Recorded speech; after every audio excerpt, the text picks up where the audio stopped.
welcome back to another NCUT movie review. Today we have the movie Barbie, and the writer and director of this movie is Greta Gerwig, who has also done films such as Little Women and Lady Bird before in doing this. She also accompanies her as the stars of this movie is Margot Robbie. She plays Barbie, Ryan Gosling, who plays Ken, and there was also a couple of massive features in this movie, such as Will Ferrell. He plays the executive or the CEO of Mattel, and you also have John Cena and Dua Lipa, who play some mermaids in the background. They were probably the best out of the whole movie. And almost the entire cast of Sex Education. You have Emma McKay, Ncuti Gatwa, and Connor Swindells.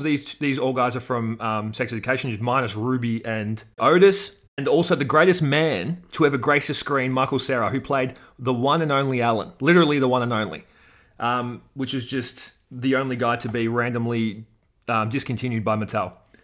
But before we get into the most politically charged movie of the year, I just want to outline a few things of the Barbie movie before we jump in. So things like Barbie, the whole point of this movie was for Barbie to find her true self after living in such a perfect world, and she thinks she has made, in turn, the real world perfect. So there's two different, separate worlds.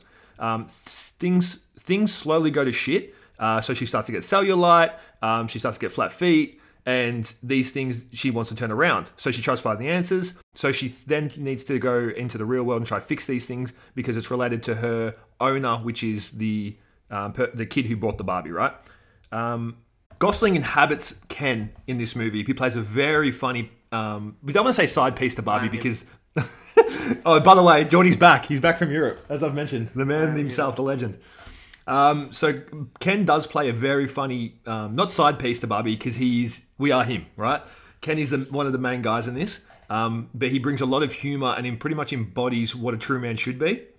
But then sort of finds out that there is different things out there in the real world that men run it instead of the other world in Barbie land that Barbie runs it. Margot Robbie, she plays a generic Barbie, and that generic Barbie was supposed to, everyone's supposed to look like her and have her body, and they do say that in the movie. They try to outline that as much as possible, that girls shouldn't aspire to be like that because not everyone looks the same. You can take that for what it is. It doesn't really matter. I thought the whole movie was literally just a fucking hit piece on everything. Not just about patriarchy, but almost everything. Every past and old ideology that has been brought up and put out. Cultural reset. Pretty much. It pretty much is just resetting everything now. Things are all supposed to be equality and no equity. It's pretty much just everyone's the same. We're all going to be one single-minded synth. Everyone's the same thing. I don't know. I don't know if I want to get too political on this because it's going to just be a whole movie about me just saying, why did they do this? Why did they do that? Is there a point to this? Probably not. The budget of this movie was $145 million, and it also grossed $1.3 billion since we've seen it. So this movie's just absolutely blown out of the waters of how much it made, because I thought Oppenheimer would have been at least close to it. Nowhere near.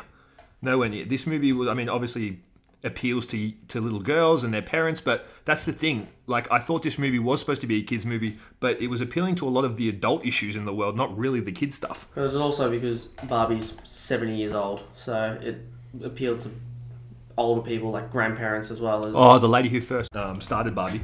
Well, you saw in the cinema when we went there, there was 80-year-olds there. Oh yeah, there were some... They used Barbies when they were kids. Yeah, true. So it appealed to kids nowadays and also kids from who were once kids, people who were once kids, I guess. You also have the lady who invents Barbie there as well, and she mentioned she's got hit by the IRS. Not really her, not real her, someone acting as her. Yeah, acting as her, who created Barbie, and then said she got smacked by the IRS. So that must be I don't know anything about the lady who made Barbie, so she must be that must be a huge story in the news. Her and her husband created the Mattel. The biggest issue with this movie I found was that pretty much any dig they could have at what man or male masculinity being toxic was they just hit it straight away on the head. Using your own egos against you and all these type of things. It's just generic shit that they were trying to outline and outsay. But some scenes I was like, there's no need for this shit. And then other scenes I was like, well, I understand what they're trying to say. But as an overall, I thought that it was not a bad movie, and it's for kids. Sure, the kids are going to love that shit. But as you're watching it as an adult, you get all of the innuendos, you get all the subtleties and all these things that have been throughout the movie that you sort of get because you sort of know more about the world now compared to when you were as a kid. Even SpongeBob have so many sexual jokes when you go back and have a look at it, but you'd never pick them up as a kid. It's sort of a similar thing. I don't know if many kids will get beached off kind of as a joke, or if they even know what that means. But dreadful joke. But that was like one of the things I saw that would be for more adult humor than anything. I still think it was an adult film. It could have been. I think it was made for adults.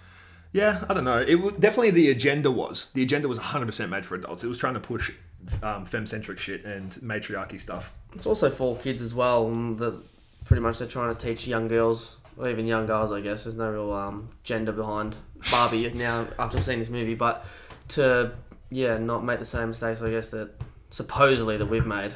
Yeah, well, they also show every line of Barbie. I think the best part of the movie was honestly when Ken was trying to find himself and he finds out that men run the world. I found that fucking hilarious. I don't know, that was super funny to me in that thing. But that's, once again, appeals to the male brain. So and also very easy to understand. Bill Clinton. Yeah, it showed the old man Bill Clinton in there. Sly. Yeah, Sly. I mean, Sly is the absolute epitome of man back in the day too. I actually didn't mind it. Overall, the movie was good, I thought. I think the best part about the movie too is Ryan Gosling's just going full into it, 100%. He gave his all. You could tell that he was loving every moment of this whole film. You can definitely tell that the guy is a theatre kid. Yeah, 100%. The theatre in him really came out. Yeah, this kid loved it, and he did a fucking awesome job. I'm not big into music movies and stuff where they do like Greatest Showman and Les Miserables, these movies, but this actually I didn't mind. I thought it was very, very good for what it was. But if you think you're going to go there and see this movie to be a kids movie, you actually will be pleasantly surprised, I think. But this movie's very politically charged. I think it's either politically charged or if it's the new idea of what society should be, which I think revolves around and male fragility. Yeah, it does. It really does. Yeah, for sure. The Broadway side, like performing arts side, like Gosling singing, good. Gosling's dancing, good. Even Margot Robbie's dancing. Margot Robbie looked a fucking 10 out of 10 good in this whole movie. Her ability to act out existential, like, dread. It's also another big theme of this movie is existential crises and dread. And also people not having any direction in the world at the moment. Yep. Hence why the whole thing is, like, learn who you are without Barbie, rather just be Ken. That was the whole thing of the movie, though. The thing is, you can't be... Yeah, try find out who you are. Like, the whole thing of the movie was Barbie set an unrealistic standard of beauty for girls, and Ken set an unrealistic standard for males. That was the whole idea of the movie. Because no one's perfect. No. Hence why the chick at the end's like, oh, let's make a fucking everyday Barbie. Michael Cera, completely underrated. Great role. Michael Cera was one of the greatest actors in this movie of all time. Yep, great role. Man played Alan, who was some badass guy, beat the shit out of all Kens. Yeah, I don't know where that came from either, where he could just full go John Wick on those workers. Man just didn't give a shit. He was like the Equalizer. What about the fucking blatant product placement of Birkenstocks? Obviously the director of the movie has a fucking fetish stake in Birkenstocks. True. For every pair of Birkenstocks bought after Barbie was seen, they get like a fucking 5% pay cut, 5% pay rise or something. Yeah, some of the product placing in this movie was elite. Yeah. Like Birkenstock sandals. And Chevrolet badged cars. Yep, the new... perfectly parked right in front of the camera. The new electric car was obviously being revealed in this movie because there was product placement everywhere. Actually, even talking about the clothes, Ken wore some absolute killer fits. And that's one of the Barbie. That's the main part of this movie that went well. Production. Yeah. Acting, great. Everyone like fully committed into their roles. And then production-wise, like the choreography that obviously went into the scene with Ken when he's singing. What is he singing? Like I am Ken or I am... Yeah, I am Ken. Mm. You can tell Ryan Gosling was going for it, this one. I 100% agree. I think that the level of commitment that all the actors put into this is what made the movie pretty fucking good. Even Margot Robbie with her dancing right at the start there where she had her girls' night. She went all out. I've never seen Margot Robbie dance. Ryan Gosling I'm used to it by now with La La Land and all those other films that he's done, but Margot Robbie, this is like a new venture for her, I reckon, a new foray almost. And she passed. If you watch Babylon, she dances a little bit in Babylon as well. Yeah, I guess Babylon is a good one as well. Yeah, for that. She's just such a good actress. The way she can like tap into some emotion where she does that one tear, that's fucking crazy. Loves the one they tear. They hit the close up sometime on her as well. Like overall, I'd probably rate this movie as 74% in my books. I liked it a lot. Not for me. I see it's like obviously more directed at little girls and stuff like that. But just women in general. Yeah, Barbie's targeted towards younger girls, so I think it's more, just more for kids. But like everything that they said in this movie was just trying to set a different standard, I guess. So, I know, take it or leave it. If you're against it, if you're not, it doesn't really matter, to be honest, because it's going to go. It's the way of the world. Doesn't really matter. And that's Hollywood in this day and age now. It seems that every single movie needs to be politically charged or charged in like social aspects of the world and life. So I mean, I don't know if when they were advertising this movie that was like broached in the advertisements that it was going to be a movie about that. Yeah, I actually didn't even read up on that. No. Or if it was sort of people going in there thinking it's going to be a movie related to Barbie, and then they got sort of caught off guard by that. Well, that's what I thought it was. If they advertised it like that, and we haven't read about it, fair enough. Then we sound stupid now going into it thinking that it was like really politically charged. But if they didn't and it was just out of left field, then yeah, it's sort of annoying. You can make movies without having it all politically charged this day and age. I read the synopsis and I thought that was... It didn't say anything about that. So, yeah. Once again, I don't know. Now I know what the patriarchy means as well. I've never heard that word until this movie, and now I know what it means. So I'd probably rate it, just for Ryan Gosling's musical number and Margot Robbie's musical number alone, I'm going to give it a 70 as well out of 100, just because... Man, Gosling goes all in, and I love it. Yeah, you gotta love the commitment. You gotta love the commitment in this movie was just next level good. They all went in. And actually, I'll give him props as well. If I was ever gonna think of what Barbie would have been like as a kid, when you're a child and you're playing with dolls, I guess I never really did that. I mean, I played with like kid, army dolls or whatnot. But when you were thinking about it, this is the kind of world you would think.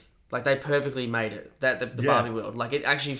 I imagine if there was a real Barbie world, this is what it would be like. Yeah. Yeah, because, I mean, like Jordy was saying, we have no reference point because none of us played with Barbies, right? So... But it's the same for all kids playing with any dolls, whether it's guys or girls. You get lost in that world and you sort of like... It's imagination, creativity, imagination. And I feel like Greta Gerwig got this Barbie world down pat. That is, I imagine that's exactly what any girl who was playing with Barbie dolls back in the day, or Ken dolls, would have thought Barbie world would be like. For sure. They really nailed all that. And even like Margot Robbie's animations of pretending to be like a Barbie doll when she's in the car, when she's like sort of walking. Or when she cracks it on the floor. Yeah. So spot on. Spot on. She definitely did her homework, Margot, and you gotta give it to her. Margot? Margot. Yeah. She's a great actress. Yeah. She's a great actress. So is her twin, Emma Mackey. Yeah. It's like underrated role as well. Yeah. Anyway, guys, thank you all for the subs and the likes and the comments, regardless if they're positive or negative. It all helps the algorithm. So it's just for such a new podcast, and we're just getting used to having an online presence, or even though we don't have much, but we're getting the views we are is awesome. So we'd like to thank you guys heaps and keep it up, please. I mean, we'd love to hit 1,000. That would be awesome by the end of the year. I doubt it's going to happen, but we gotta hope for things, right? So thank you guys for watching. Peace. We out. Out. And cut.